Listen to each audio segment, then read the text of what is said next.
Assalamu alaikum. Peace be unto you. Welcome, family. You're tuned into the Sajdah channel.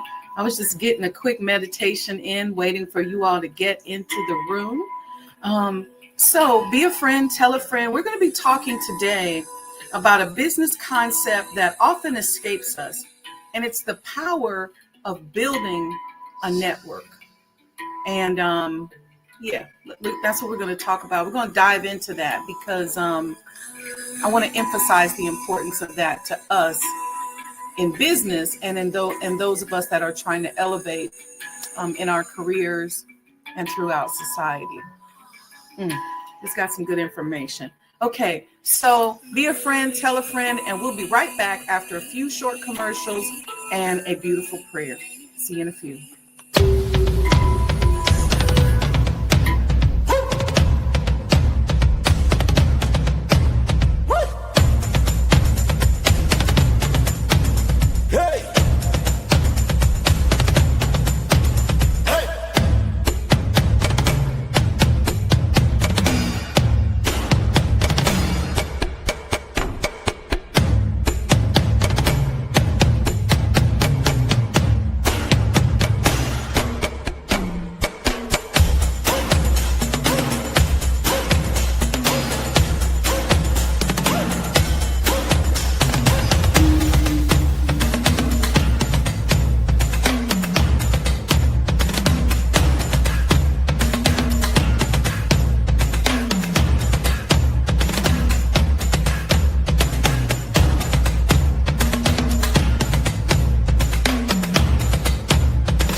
O Allah, guide me among those whom Thou hast guided aright, and preserve me among those whom Thou hast preserved, and befriend me among those whom Thou hast befriended.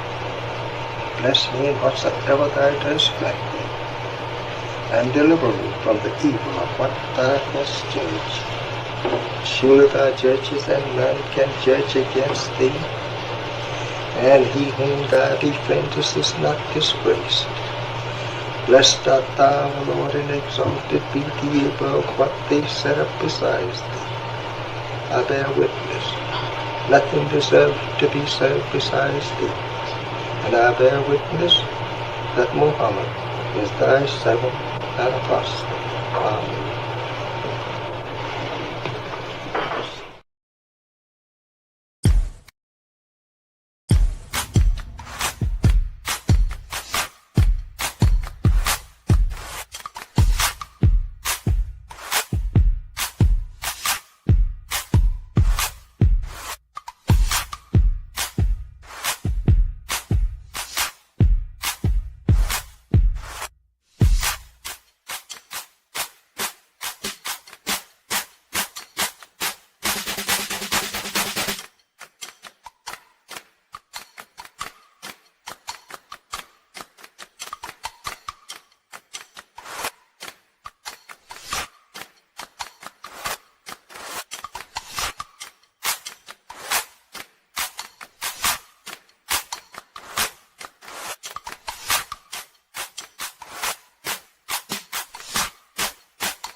Congratulations. And I'm even more excited this year to open the Elijah Muhammad House, also known as Sajdah House, up for some special tours just for you, National Training Conference attendees. We're going to be having special tours on Thursday, 3 p.m. and 6 p.m., and also on Sunday at 4 p.m. So just go to ElijahMuhammadHouse.com and register to attend. And remember, space is very limited, so we got to get there and get registered. Congratulations, and I can't wait to see you. Welcome to Chicago.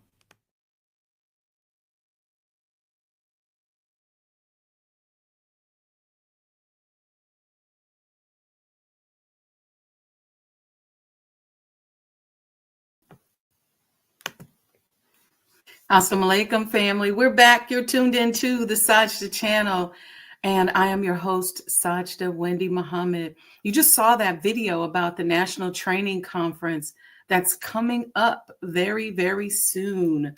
Let me give y'all the exact date so that I don't mess it up here.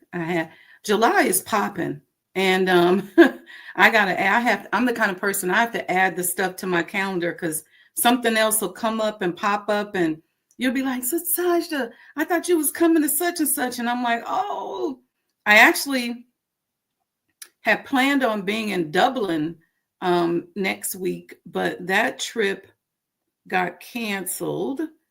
So, let's see, where are we here? National Training Conference. The tours are private for people who are attending the National Training Conference. And I love months like this where stuff is so busy. And so it's going to actually be at the Tinley Park Convention Center, July 24th through the 27th. Okay. So when we talk about that Thursday having 2 tours, that Sunday having 2 tours, if you're attending the conference, you already know what that is. Okay. I want to talk this morning about the power of networking and what that actually means. Networking is more of a new age term, newer, because, Dr. George Fraser started the Power Networking Conference. I want to say now almost 30 years ago. But the term is starting to become all the rage. But networking and things, when you hear us talking about it takes a village and people interacting with each other, that's all been part of a network. And I want to take this morning to emphasize the importance of building a network. If you've ever spent any time around people from other cultures, whether it be, just white people in general, whether it be Indian people, Asia, Pacific Islanders, if you spent time with people in other cultures, you soon see that one advantage that they tend to have over us is that they have a very powerful network. Some of those networks are networks that are family networks. Some are religious networks. Some are community networks. Some are networks that come about because they got passed down through generation after generation. But they have networks. And what do I mean by that? For us, oftentimes, as Black people, we're in a space of rugged individualism, where if we need something, we may or may not have somebody that we can call to help us. And if we do call them, they're going to shame us and embarrass us. We may or may not, if we want to go into business, have somebody that we can call on to just say, "Hey, I'm having a product launch, and here's the event." A lot of times we don't have that. What you see in many other communities is the networking aspect of their community is very strong.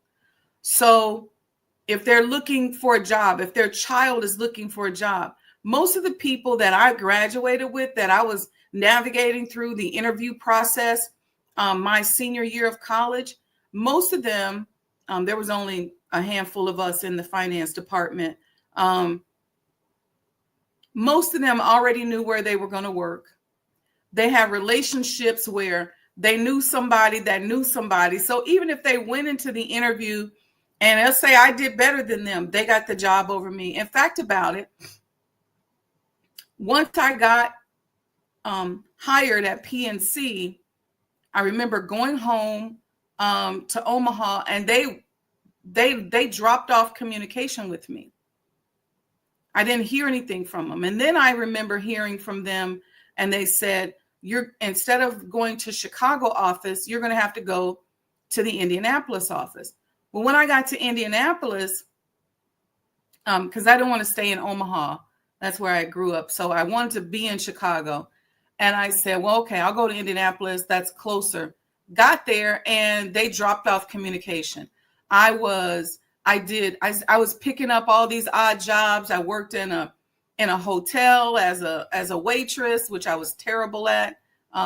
This is why it's good to know things that you can and cannot do. But I could talk to people. I've always been good at interacting with people, but I couldn't get it together. I got some funny stories about that. I started doing, I did this short training in commercial insurance underwriting because commercial real estate was always important to me. Business was important to me. So while I was waiting on them to get back with me, it was about, I want to say this was in January, and the new class in public accounting doesn't start until like September. So in this 9-month period, I had a couple of jobs. I went, did the waitressing thing at night. During the day, I was doing commercial underwriting training with a company just so that I could learn that aspect of business. But in the meanwhile, I started networking. I started going to the National Association of Black Accountants. I started going to the National Black MBA Conference.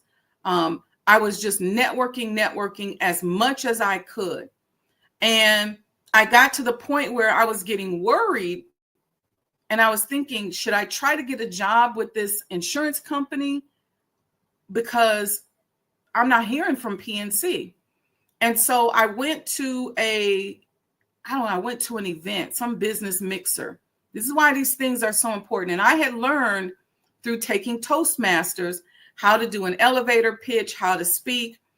And I remember talking to Bill Mays, and some of you have heard this story. Bill Mays with Mays Chemical Company. He was a Black millionaire, may he rest in peace, from Indianapolis, Indiana. He also owned the Indianapolis Recorder, which is a Black newspaper. He was very close. I was getting involved with the Indiana Black Expo. And I want to say that Reverend Charles Williams introduced me because I started explaining to him what I was kind of going through and where I was in my career. He said, well, let me introduce you to somebody. So then he introduced me, I believe, to somebody that worked at Mays Chemical Company. And Bill Mays, not knowing me from a can of paint, helped me to understand the power of networking, because I didn't necessarily come from that environment where somebody would say, oh, that's so-and-so's child. Let me hook them up. I came from a small town environment where there was a lot of competition.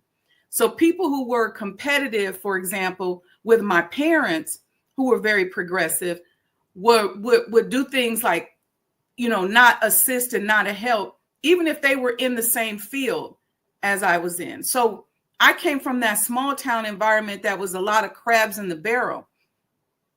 So when I sat down with Reverend Charles Williams, who was the founder of the Black Expo, he also taught me networking and how to interact with people, how to launch a product, because that was also something I didn't learn in school, how to launch a product. And I launched my brand through the Indiana Black Expo. So he taught me that, and he introduced me to somebody at Mays Chemical Company. I explained to them what was going on. And I think I made a loose statement like, I said, when I graduated, I said, these white boys, I said, they knew where they was going to work. They had connections. They knew somebody that knew somebody. And I'm out here flailing. I was really frustrated.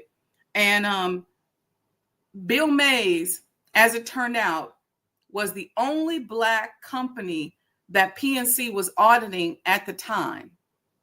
And he went to them and said, if y'all don't give her updated offer letter and make sure she's in this updated class, I'm moving my business. He didn't know me from a can of paint.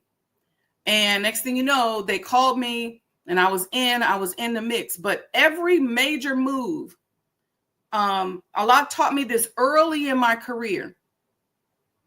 The rugged individualism stuff, I'm telling you, is old school. It's a slave mentality, because as a slave, you think I got to make it on my own. Nobody can help me. Master got to think I'm all that. Where meanwhile, that's the house Negro, but meanwhile, the slaves in the field are helping and coordinating and working with each other. But once we got in the house, we don't want to talk to each other no more. So even down to how I came into the nation, how I started working for the minister and in the national secretary's office, all that was networking. But it was the networking process that kicked off my career. And then Reverend Williams started putting me in positions where I was able to speak. So he would give me an opportunity to speak for 5 minutes at an event. He would invite me to these different professional events where I'd be there with my little business cards, talking and learning how to present myself. My mom had given me a couple of suits from her collection. So I was suited and booted, and I would go in and exchange information with people, dinners, programs. And I learned the power of networking, down to when I got to the point where I met Dr. George Frazier, and he became one of my mentors, and I sit on one of his boards. I watched George help us understand the power of networking. Newsflash, people, you can't do anything by yourself, not today. In the past, you could do it because there was corporate backing and people would get all this stuff. But the Honorable Elijah Muhammad, in his beautiful prophetic mind, told us 6 or 8 of you pool your resources and go into business with one another together. So networking is critical because, and they know this in other cultures, you never know who you're going to meet. You never know who's going to know somebody who knows somebody. I was talking to a sister that used to do my hair in DC, and she's like, "Hey, what's going on with you?" And I'm telling her, and I said, "What's going on with you?" And she's I had two hairdressers in DC. One is an very artistic couple. We really talk about design stuff. And then I had another sister that I had at first who was kind of a little more hood. So you could stereotype her and put her in that hood category. She ended up giving me a phone number of a lady who she does business with, who introduced me to somebody that's a lobbyist in DC. So I'm just telling you, you never know. But we have not been taught the power of that. So I want to take a minute. We're going to look at a quick 5-minute video from Dr. George Frazier, where he is talking about the importance of networking and really just breaking it down for us to see and understand it, because I want to pull us out of our silos. See, part of our problem is we don't want to be bothered with nobody. We don't like nobody. Something's wrong with everybody. You never know who can introduce you to somebody. And if you're laser focused and your intentions are right, it don't matter if they're your best friend, if they're messy or whatever. It really doesn't matter, because you have to have the discernment to know how close to let that person in. But some of y'all are navigating and walking right past people that can literally introduce you to somebody to help launch your product, make your dreams come true, give you access to money. You just never know. So, Power Networking Conference is coming up, so you all can Google that, but I'll talk about that a little bit on the other side. But this concept of networking, and shout out to everybody who showed up at Sajdah House for our networking event that we had 2 weeks ago. We had almost 50 people on a Thursday evening.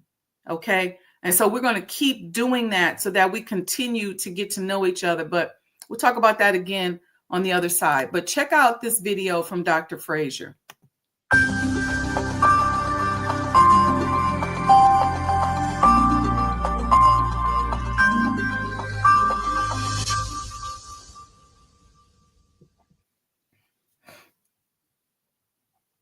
Is most of us don't spend enough time cultivating, nurturing, and building relationships. Now, how do I know this? I know this through a scientific study that we commissioned the Gallup organization to do for Black people in America. We took a national survey on networking skills as compared to whites in America. We commissioned the Gallup organization to do this study, Kelvin. Now, we could have done the study ourselves. Our company was certainly capable of doing the study ourselves. But we knew, because we've been black a long time, that you would believe white people before you would believe us. So we had some white people do it. And I know you're going to believe these statistics because white people did them. But they didn't unfold or unveil anything that we didn't already know, right? We don't spend enough time cultivating, nurturing, and building relationships at work, at home, and in the community. We spend about 60% of the time that white folks spend cultivating, nurturing, and building relationships. Therefore, the average black person has in their inventory about 55 to 60 relationships that they've cultivated and nurtured and can depend upon for various elements and things in their life. White people have between 130 and 140 people in their inventory of relationships that cover the breadth and depth of the needs that a particular person might need as they travel through life. So we don't spend enough time networking. We don't cultivate the three critical networks, probably because we don't even know what they are. No one's ever really taught us this or told us this. Not all relationships are equal. We have three networks that we must be working on through every passage of our life. And we get about 8 passages. Each passage is about 10 years. Let me say that differently. You're a different person at 10 than you were at 1. You're a different person at 20 than you were at 10. Let us pray. You're a different person at 30 than you were at 20. You're a different person at 40 than you were at 30. You're a different person at 50 than you were at 40. You're a different person at 60 than you were at 50. And I promise you, you will be a different person at 70 than you were at 60. You're evolving and you're growing. So we must cultivate these relationships, these 3 buckets of relationships, silos of relationships throughout every facet of our life. One is our personal network. This is our close circle of friends. These are our family members and extended family members. These are the people that cheer you on, lift you up, and hug you. Let's call this your network at home. If things are not right at home, they're going to infect every other part of your life. I promise you that. How do I know that? I've been married to the same sister for 42 years. That gives me a PhD in relationships. The second silo of relationships is what is called an operational network. These are the people that help you to get specific tasks done in life. Whether you are on the board of the NAACP, or whether it's, where you're employed or where you have your own business, some volunteer organization or initiative. These are people that platoon in and out of your life through every phase and passage of your life, help you do that thing that you are doing at that time. And you're helping he or she do that thing that they're doing at that time. And they may not and probably will not be doing the same things 20 years from now as they're doing now. But you're here at this moment to serve them and to help them. You're sort of, God has put you in their life. So that's your operational network. It's different than your personal network. Serves a different role. The final network is your strategic network. These are the people that are smarter than you. These are the people that are where you want to be. These are the people that will drag you into the 21st century kicking, screaming, and crying. These are the people that can be your mentors, elders, coaches. Smart networkers understand that networking looks like this. Someone is pulling you. and you must always be pulling someone. And the minute you break that connection in either direction, you have a hole in your net. And you know what happens when a fisherman gets a hold of his net? The fish get through too many holes, and the whole infrastructure of support breaks down. Those are the three networks that you have to work on by spending somewhere between 12 to 15 hours a week. There's a Harvard study that say successful people spend about 16 to 17% of their time working on cultivating, nurturing, and building relationships. Effective people, but very successful people, people who are at the top rungs of every ladder in America, spend 54% of their time working on cultivating, nurturing, and building relationships. I spend more than 60% of my time working on cultivating, nurturing, and building relationships at work, at home, and in the community. So this networking thing is not some little trite thing, strategy, tactic. Networking is a way in which we live. We will succeed when we're able to manage our relationships, effectively utilize our emotional intelligence, and understand that your EQ will ultimately be more important than your IQ. Your emotional intelligence is one's ability to manage the 5 most important emotions that we have and use the management of those emotions in the cultivating, nurturing, and the building of relationships with other people.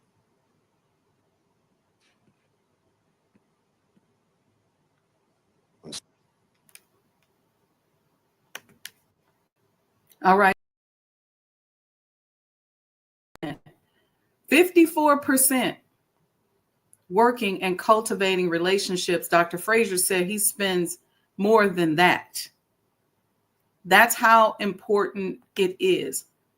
Supporting other people, attending other people's events, somebody call you for a favor, seeing what you could do to be there for them, be supportive, all of that kind of stuff is very, very important. I probably spend somewhere between 50 to 60% working on cultivating relationships, because it's very important that if something happens, you got somebody you can pick up the phone and call. You can find some support. One of the biggest hindrances I know for myself, with as entrepreneurial and as smart as I am, not having the right networks have held me back in my sojourn in business, or not having the right networks, not having somebody to call. Life is like this. It's going to go up and down. What we've been taught as Black professionals, especially those of us that are spiritual, those of us that are Muslims and Christians, we've been taught to kind of ride the middle. So don't rock the boat. Don't do too much. Don't take too much risk. And don't get yourself into a situation where you need help. Because the minute you need help, then we look at you as a failure. Other communities don't look at it like that. They go into business, they push the envelope. The minute they need help, they have other people that can converge onto them, somebody they can call, some favor they can call in, some family relationship, somebody that they know to give them information, resources. And it's not looked down upon the minute you need help. But for us, we start to devalue one another once help is needed.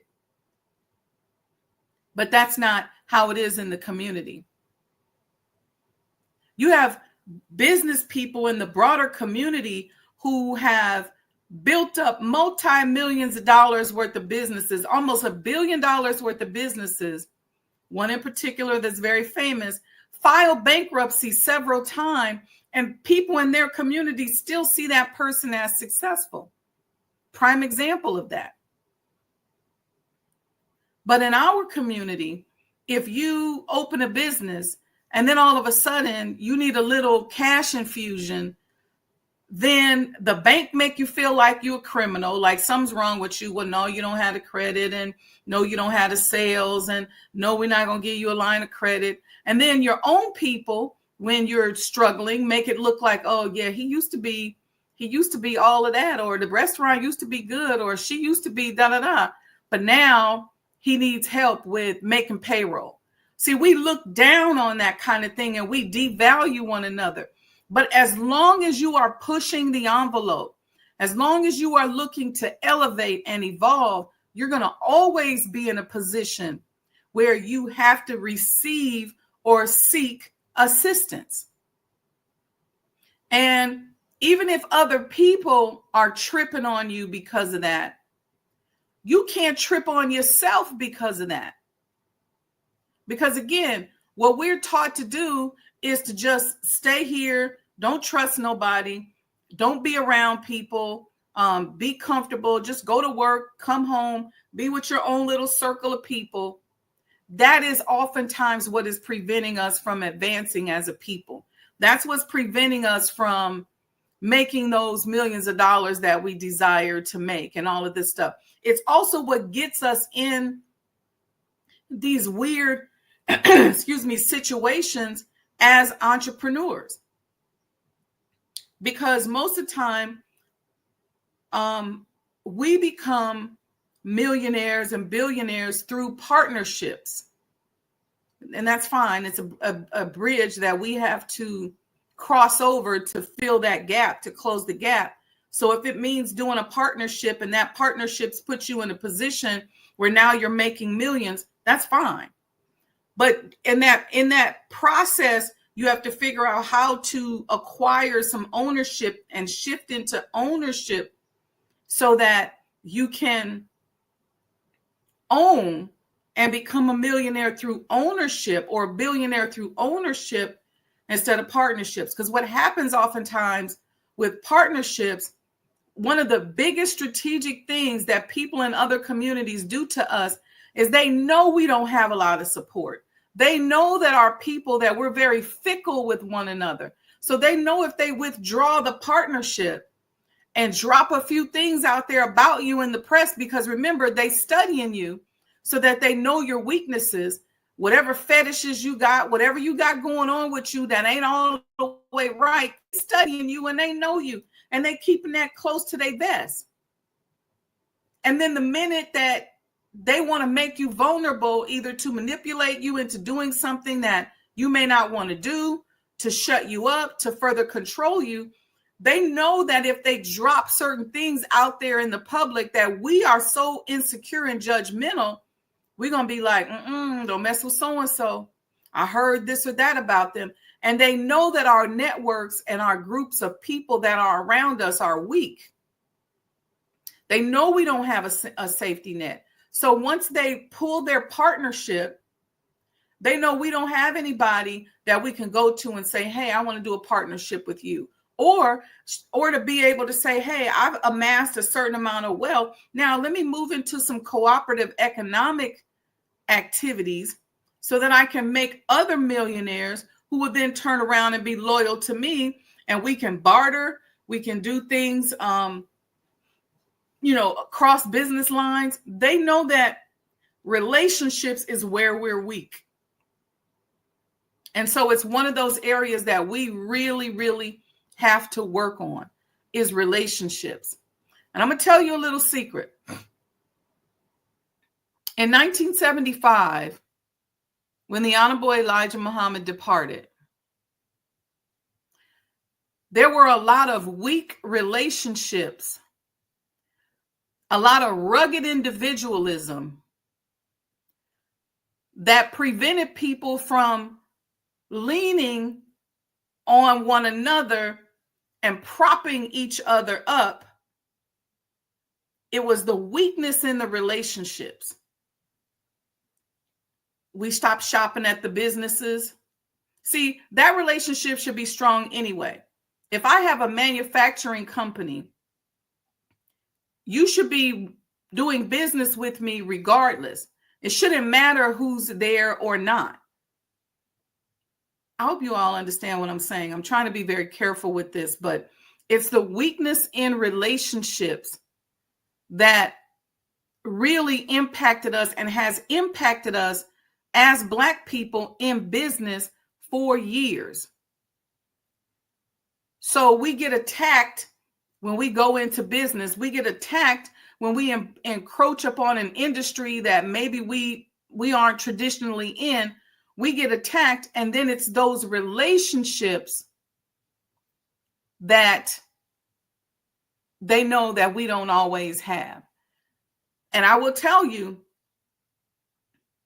I've been very blessed when it comes to relationships, and I'm constantly pushing the envelope. So relationships have to get bigger and more impactful, but I've been very, very blessed when it comes to relationships. Even when we were attacked with the development of the Elijah Muhammad House Museum, it was a network that we were able to call upon to say, hey, you got us. And then that influenced other people.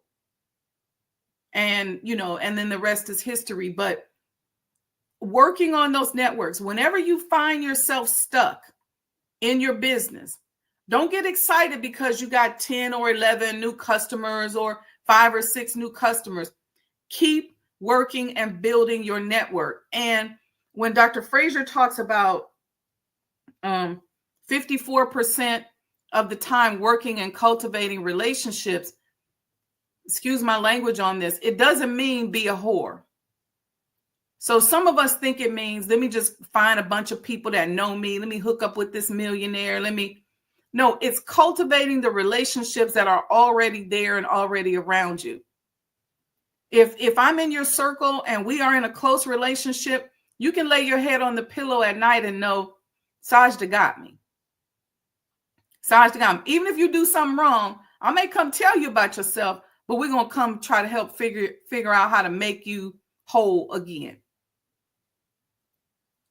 So that's what they mean by cultivating. You want to meet new people, but then there are also existing relationships that you want to cultivate. And believe it or not, that one person that is close to you, that you can make sure that they know that you got their back and they got yours, can be much more valuable than having 1,000 people in a so-called network where you're taking more of a whorish approach. Like, let me go see what I can get up out of this. Networking is not always, let me build a relationship with you. It could be just, let me introduce my product and service to you. So knowing how to have an elevator pitch, right? You might get on the elevator with somebody and you got 10 seconds to say who you are, what you do, and what you want. Do you have that already in your mind? You might be somewhere with somebody and you got 30 seconds to say who you are, what you do, and what you want. You got to have that ready. And you'd be surprised at when you go into an environment and you got the right energy, how many people you meet that will be trying to connect you with somebody. You'd be surprised. Sometimes older relationships, people that you haven't seen in forever. I think around Savior's Day, our beloved sister Claudette Marie Muhammad, who for years was the National Protocol Director for the Nation of Islam and the Honorable Minister Louis Farrakhan, I ran into her and she immediately started telling me, I know this person, I know that person, I know this person, I know that person. She introduced me to key people in the historic preservation and museum space, people whose names I would see, the director of this, the president of that, this liaison. Just making those introductions, and nothing may or may not come of those relationships, but putting my name and what I'm working on in front of other people in the industry, you'd be surprised at how far that goes. That's an example. Dr. Frazier does that. I think oftentimes when you've been in business and you've been around for a long time, you get the importance of doing that. Or if you got a lot of experience, you get the importance of doing that. You understand it. Like, hey, let me introduce you to this person. Let me tell this person about your business. Nothing may not come of it right now, but a year from now, 2 years from now, 10 years from now, or somebody may be talking about you in rooms that you're not in. And then next thing you know, there's somebody who's there who say, no, I know of her through a good friend of mine, and I vote for her. So you'd be surprised. Okay. I see you all in the chat. Tyrone H. Muhammad says, ASA Sister Wendy, I am in concert with you and the message 100% do for self enterprises. That's exactly right. It's all about the networking. And let me tell you something. What comes with that is a certain amount of loyalty. So, especially for us as members of a community that oftentimes is seen as different, is hated upon, is discriminated against. And we are some of the most loyal, smartest, investment-worthy people on the planet. I will make that statement. I'm talking about those of us as members of the Nation of Islam that are doing for self. And I'm not making a comparison of those who are doing for self or not, but talking about just in business. If you are looking for business people to invest in who are going to have integrity, we may not be perfect, but our integrity levels are going to be way higher than that ratchet person that you investing in, that you're doing business with. You're talking about morality, having a certain level of reliability, investment worthiness, Black excellence. It's us. We just oftentimes need an opportunity, and it's incumbent upon us when we get that opportunity to do right by that opportunity. Okay. Any other questions or comments? Sister Amina says, yes, community is everything. It takes a village, not only to raise a child, but it takes a village as well to raise a business. See, as a business person, you have to mother and birth that business, and it takes a village. It takes a village. I tell people that in my network all the time, look, if you want me to come speak, you just want me to jump on the call just to have some support on there, you just let me know. I'm there. If I got money, I can support and donate. What you need, let's do it. Sister Marva said, thank you for speaking on the nuances of networking and its impact. Yes, it's very, very important. You will be surprised at who you will meet. Brother Tyrone said, the peace, the indoctrination of self-help, self-hate through our painful journey of slavery and being taught to eat the wrong foods is currently hindering us big time in business. Self-improvement through the teachings is the remedy. Self-improvement is critical. It's this networking thing. Sister Marva said the nuances of networking and its impact. Yes, it's the nuances of it, because we just think it don't matter. I just got it. If somebody just give me some money, that's all we be focused on. If somebody just give me some money, then I can get this business off the ground. Guess what? Somebody can give you some money. Somebody can come and give you $50,000 today, $100,000 today, $1 million today, and get your business up, going, and off the ground. And if you don't have the right network, ain't nobody coming. If you have not spent time cultivating and introducing yourself. I'll give you an example. I started blogging in 2005. This is back when we had MySpace. And I used to blog for people in the entertainment industry to understand business. And then as things evolved, there was a couple of different spaces. We got on Facebook and stuff. So on Facebook, back then, everybody was using Facebook to just introduce themselves to people or have reunions and stuff like that. I started using Facebook way before Oprah started doing it. There was a girl who lived in my building who was a producer for the Oprah Winfrey Network. And I believe they jacked me on this. It's okay. I started putting quotes out there because I started thinking about the power of the law of attraction. And I said, if I get on here and I'm complaining and I got 1 million people who are watching me, then that's 1 million eyes and 1 million rays in which my complaining is being multiplied. So all I'm doing is magnifying the problem that I have.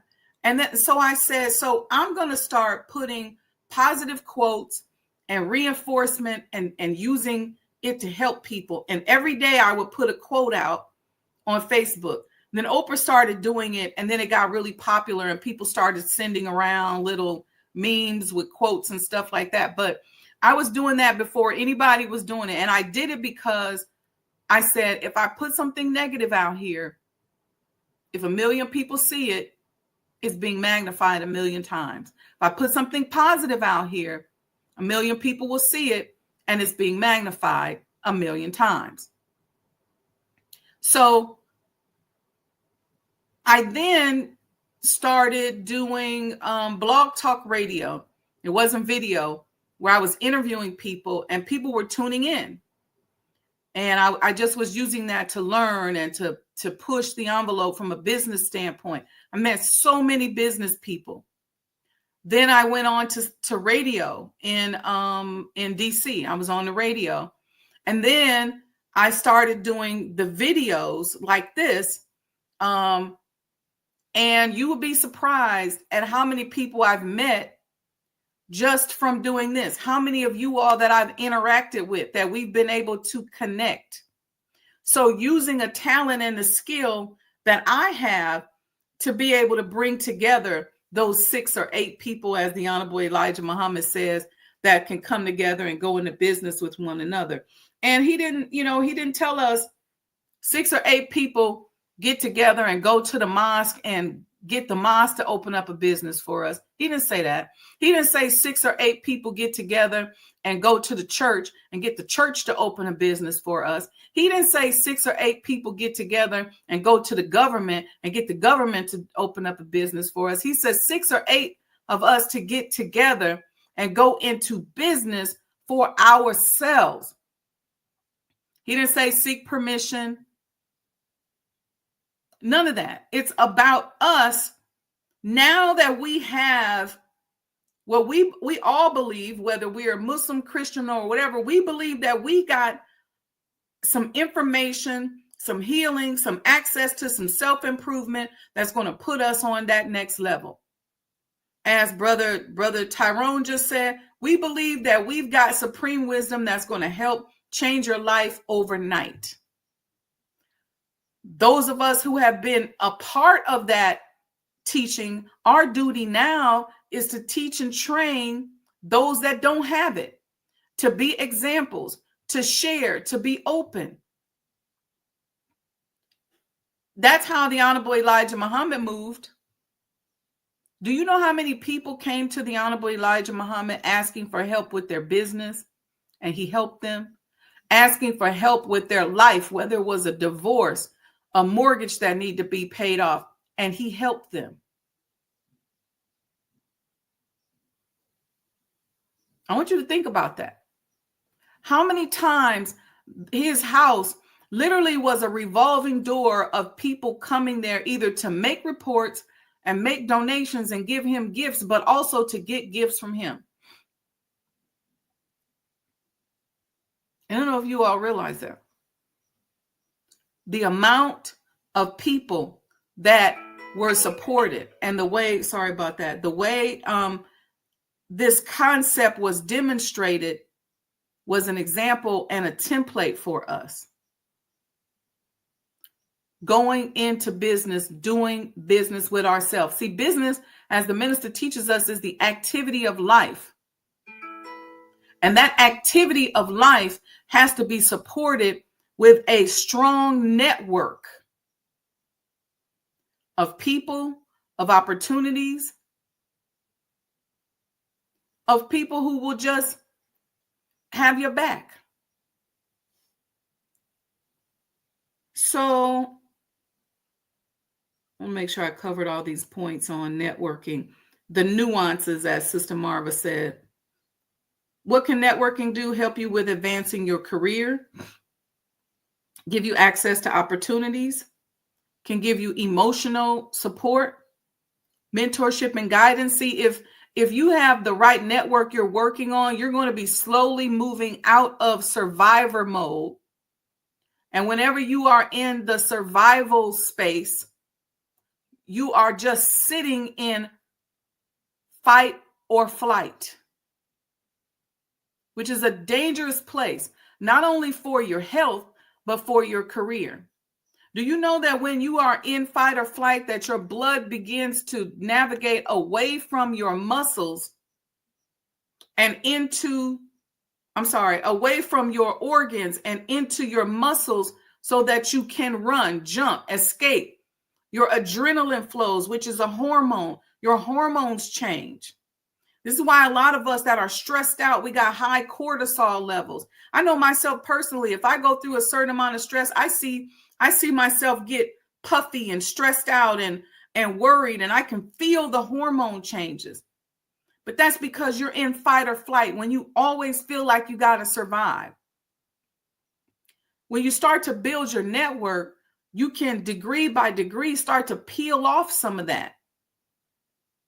Even if it's an illusion, you don't always have to be living in that fight or flight space. You don't have to be sacrificing your bodily organs to make sure your muscles are strong. This is why a lot of us end up with high blood pressure and go into kidney dialysis, and our liver's not functioning properly, and our heart's not functioning properly, and our pancreas is not functioning properly. Why? Because we're always in fight or flight, and it's not getting enough blood flow, and it's not getting the hormones that it needs in order to sustain those organs, because the blood and the hormones are all going to the muscle because your brain thinks it has to save you, that you got to run, jump, fly away, get away. Same thing happens in life, in business, metaphysically. If all your resources are going towards surviving, then there are certain aspects of your business that are going to suffer. And building your network can help with that. Even if you wake up in the morning and you know that you just got a referral from somebody, or you got somebody you can call to ask for advice who might point you in the right direction, that's going to calm you down, as opposed to if you think you got to figure it out yourself. There's nothing wrong with needing help, and stop demonizing one another when the person needs help. If somebody calls you and they need help, stop demonizing that. Stop making that a bad thing. They don't do that in other cultures. They don't do that. But we do that, so it puts people on an island. And in our families, we're all just on a little island. Don't want nobody to know nothing. Don't want to help each other. We have to come together and learn to support one another. There's not one millionaire or billionaire that hasn't had a family member, a friend, or somebody in their community that helped them out, whether it was financing. Go back and read Dennis Kimbrough's book, where he interviewed all these millionaires, and they'll tell you how they got their start. I got $1 million from my cousin. I got $10,000 from my grandmother. I got financing with my auntie. She helped me. She went on my loan. All of that, they will all tell you that. But we have to get out of this rugged individualism because we're so worried about somebody taking something from us. If you think that giving somebody some help one time is going to devalue you, then you got to work on yourself, because at some point you're going to need some help. And this ain't got nothing to do with you. It has to do with the enemy that we're facing. They know you and I ain't got no resources. They know if they come and get you and trump up charges and put you in jail, that ain't nobody coming to see you. They know this. They know that if they come and take your They know you have no relationship. So if they come and take your business from you or cut you off with a supplier or try to mess with your loan or something, they looking at it like that, he ain't got nobody.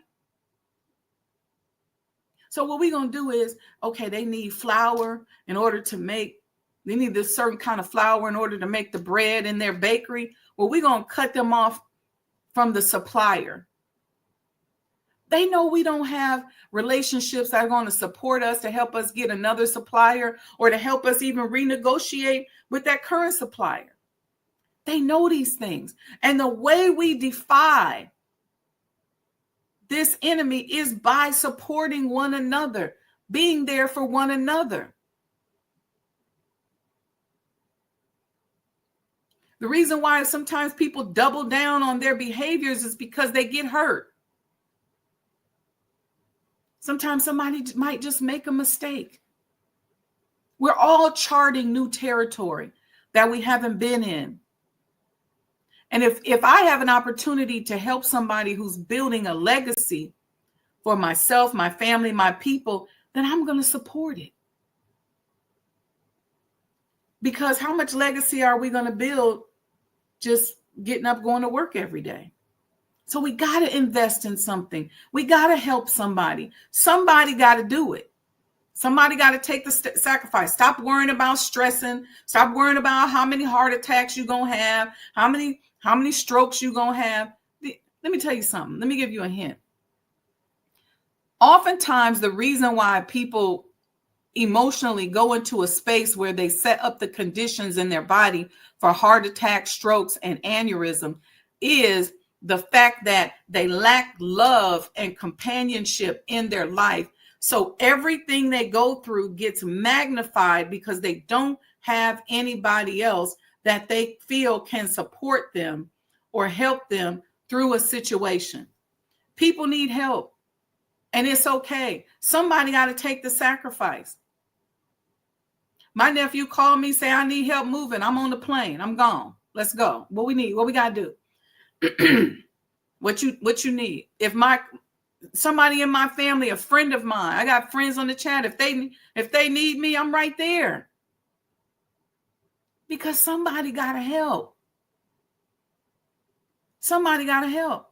But we are so worried about that image and worried about somebody taking something from you. Can't nobody take nothing from you that you don't have. And if you got so much that you worry somebody going to mess it up, put some boundaries around it. I was talking to a cousin of mine the other day, and she has some relatives on her side of the family that are going through some challenges. And I said, help, but just guard your personal space. But somebody got to help. And that's the difference between us and another community. That's why we end up homeless. That's why we end up sick. That's why we end up in nursing homes by ourselves with nobody helping us. That's why we need the government assistance, because of the lack of relationships. All right. I even propose having organizations. I had mentioned this on the Power Networking Conference board, where you got single people on the board who are building empires. And when they pass away, what happens to the money? What happens to the properties? Maybe the organization can say, or the church or your networking group can say, you know what, if brother so-and-so who has amassed this $10 million empire that doesn't necessarily have any family, we can take over his business when he leaves. This is just the ways in which networking can work. But we got to get out of this rugged individualism. Understand that you don't have to be all or nothing. You can help a little bit. You can offer something. I'm not saying bring the people in your home. I'm not saying give them all your money. But somebody got to help. All right. Let's see what we say. Let's see. Sister, I'm going to say, yes, ma'am. Community and networking helped me replace my salary, and I'm able to work for myself now. We can't do it alone. You cannot do anything by yourself. If you think you're going to stay in your house and just be safe and check all the boxes, guess what? This is how old school that is. 20, 30 years ago, that may have worked. You know why it may have worked? Because your job may have lasted for 30 years. Gone are the days where people working at companies 30, 40, 50 years. So while you in your house trying to be safe and don't want to talk to nobody because you're scared somebody going to take something from you, then all of a sudden your company closes. The average tenure at a business now, at a company now, is 3 to 5 years. That's not the average. That's about the longest that people tend to last in these businesses, because there's layoffs, there's mergers, there's all kind of acquisitions. It's not like that where back in the day, your family member used to work at GM or the Kraft Foods or somewhere, and they worked there from, 20 years old to retirement. And there were all these opportunities within the organization. You started off in the management trainee program. You got promoted. You went from this department. You bid on that project. You bid on this job. That's very rare today. Very rare today.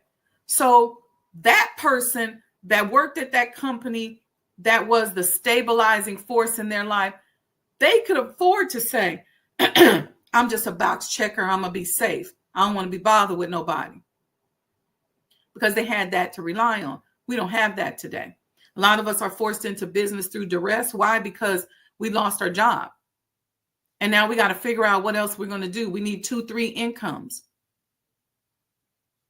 Some of you might want to be able to act like that from 3 to 5 years, but all of a sudden that company you working for, that startup company, the venture capital goes away and they close. Look how many businesses open and close. When I drive down neighborhoods that I used to be in or live in, or when I used to sell real estate, I remember that used to be a so-and-so. And that used to be a so-and-so. Oh, what's that now? I remember when Pier 1 was over there. So all those employees that are working for these different companies. I used to love Pier 1. Is it Pier 1? Yeah, Pier 1. I used to love Pier 1. I had the little credit card and everything. Used to go in there and get little stuff. Well, it's closed. I knew somebody who was a regional manager for them. I had to go find a job. Your network is important, because nowadays, the way the economy moves, you never know. And this sister's on here saying that she had networking that helped her to replace her salary, and now she's able to work for herself. Congratulations, sis. But Tyrone says, our unity is our greatest strength. Even being married has proven to make people wealthier than being single. Yep, that's right. Because it's something about, it's a metaphysical thing, right? Because it's something about having that support, having that protection, having that love that calms your central nervous system and raises your vibration. If you got a loving and peaceful environment, and now you can access more income. And then sometimes 2 incomes working together is good, is better. So it all just kind of depends on what's going on in your household. But that makes sense that if you got somebody there that got your back and you all are both working towards a common goal together, you got 2 incomes you putting together. If you look at it this way, if you got 3 incomes and he got 3 incomes, now you got 6 incomes that are coming together. I'm just saying. All right. Last comment before we go.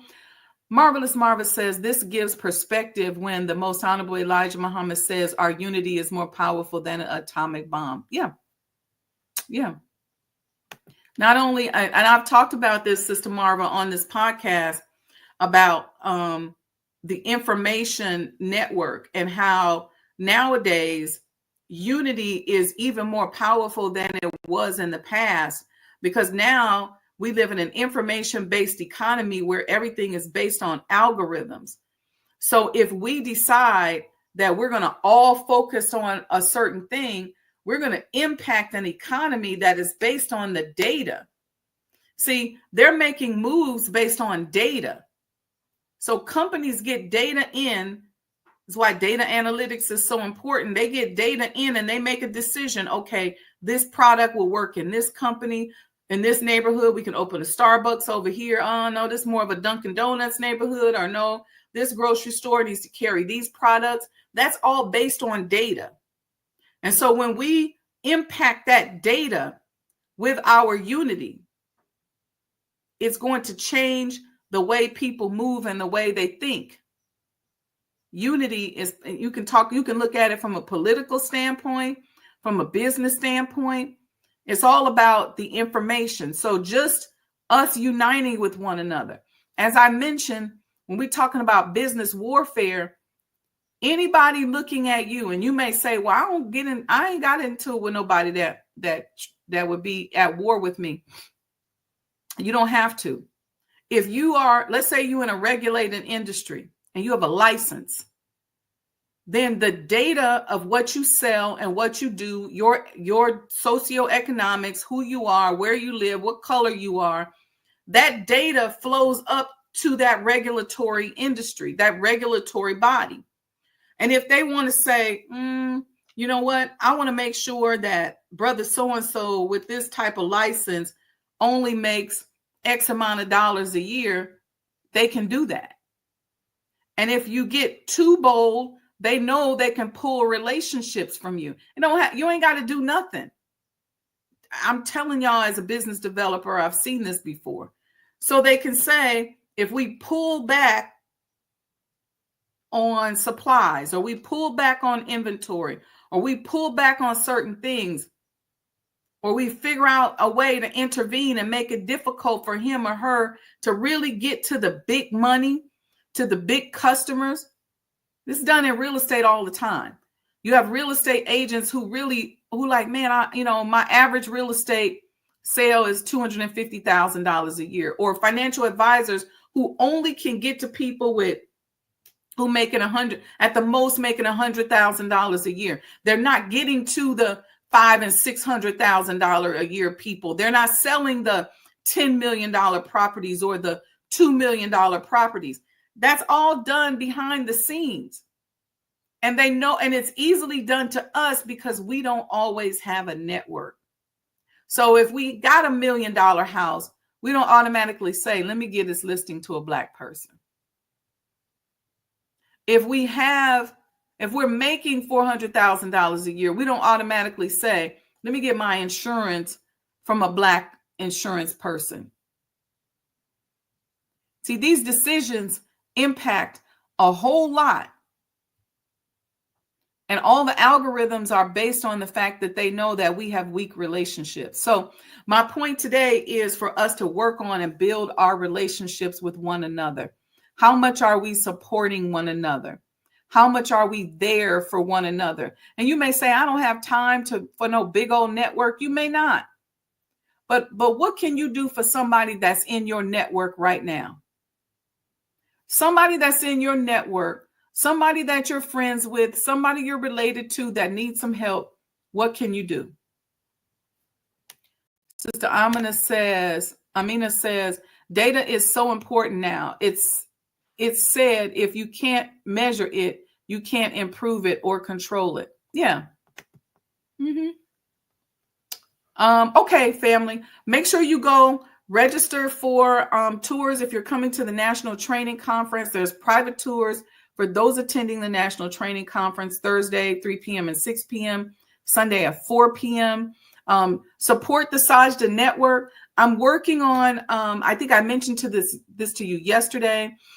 We have a first episode of our series on the Messenger's Residence that we are working on finding space and how we're going to launch that.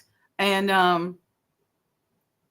I'm leaning towards doing something online where we all around the world can look at it and see it. And so that's where I'm leaning. And we may do something in person, but it's broadcast globally. Okay. So when we put that out there, I'm gonna need y'all spreading the word. We need everybody to come on, take a look at that first episode. It's called The Messenger's Footsteps. We really want it to be impactful. So we're just working on a little small studio space, or whether or not we can do it at the house, just kind of figuring that out as well. So stay tuned for that. We got some shows coming up next week. And if you stay close, make sure you're liking and subscribing, and we will get that out to you. Go to ElijahMuhammadHouse.com. Please support. Please donate. Your sister needs the unity and the support right now. We are staring the finish line in the face. It's like right there. And this last little bit of money has been more of a challenge for us than not. But those of you who want to know more, who want to become sponsors, we got a lot of naysayers and enemies out here, so I'm not going to make a lot of information public. But if you're serious, send me an email, sajdahhouse@gmail.com. If you know somebody that's serious about becoming a sponsor, supporting, investing, let us know. Okay. I'm trying to think. Anything else? I don't think so. Just stay close, stay tuned, and we will see you all, inshallah, very soon. Don't go anywhere. Check this out. The Honorable Elijah Muhammad, who in my judgment is the master historian, taught us that of all our studies, history is the most attractive, and it is best qualified to reward the researcher. History is most attractive. Why should history be most attractive? Because history is the recorded time of the human family in its struggle to overcome obstacles. There is no life that is without struggle. The Holy Quran teaches us that man, meaning man and woman, is made to face difficulties. And after difficulty comes ease. But it is history that guides us through difficulty.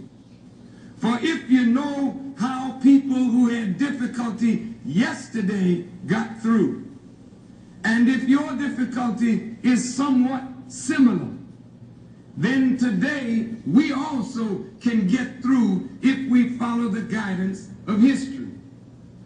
This is why Carter G. Woodson and many of our black giants fought for black people to know our history. Because in not knowing our history, we don't have a guide. And without a guide, we are lost. No wonder the